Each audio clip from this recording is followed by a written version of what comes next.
नमस्कार, मी रुशाली यादव सारंग. आता आपण पाहणार आहोत टॉप 9 राजकीय बातम्या. राखीची वाहतूक करणाऱ्या टिप्परनं सरपंचाला उडवलं. बीडच्या परळी तालुक्यामधल्या मिरवट फाट्यावर सौदाना गावाचे सरपंच यांचा अपघात. अभिमन्यू क्षीरसागर असं मृत्यू झालेल्या सरपंचांचं नाव.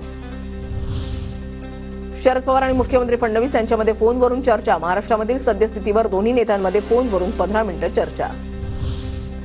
संतोष देशमुख हत्या प्रकरणातील आरोपी विष्णू साठेनं स्वतःचा मोबाईल नाशिकमध्ये फेकला. तपास यंत्रणांना अद्याप विष्णू साठेचा मोबाईल सापडेना. फेकलेल्या फोनवरूनच साठेनं वाल्मिक कराडला फोन केल्याचा संशय. मंत्री धनंजय मुंडेंवर होणाऱ्या आरोपांकडे भाजपच्या वरिष्ठांचं लक्ष. भाजपच्या वरिष्ठ नेतृत्वानं प्रकरणाची दखल घेतली. अमित शहा आणि अजित पवारांच्या भेटीमध्ये बीड प्रकरणी चर्चा झाल्याची सूत्रांची माहिती. बीडच्या मस्साजोग गावातील ग्रामस्थांची आज बैठक. हत्या प्रकरणातील एका आरोपीला अटक न झाल्यामुळे आज बैठक. मस्साजोगमधील ग्रामस्थ आंदोलन करण्याची तयारी. भाजपचं आज आणि उद्या शिर्डीमध्ये राज्यस्तरीय अधिवेशन. सर्व मंत्री, आमदार, खासदारांसह राज्यभरातील जवळपास 15,000 पदाधिकारी उपस्थित राहणार. शहा, फडणवीस, गडकरी मार्गदर्शन करणार. शिर्डीमध्ये भाजप पदाधिकाऱ्यांसह भाविकांची ओलोट गर्दी. शिर्डीमध्ये आज भाजपचं अधिवेशन. अधिवेशनापूर्वी भाजपच्या पदाधिकाऱ्यांकडून साई दर्शन.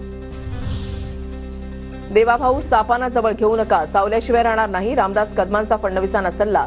काही दिवसांपूर्वी फडणवीस आदित्य ठाकरे यांची झाली होती बैठक. केंद्र सरकारकडून महाराष्ट्राला 10,930 कोटी रुपयांचा निधी. उत्तर प्रदेशला 31,000 कोटी आणि बिहारला 17,000 कोटींचं वाटप. केंद्र सरकारकडून उत्तर प्रदेश आणि बिहारला अधिक निधीचं वाटप.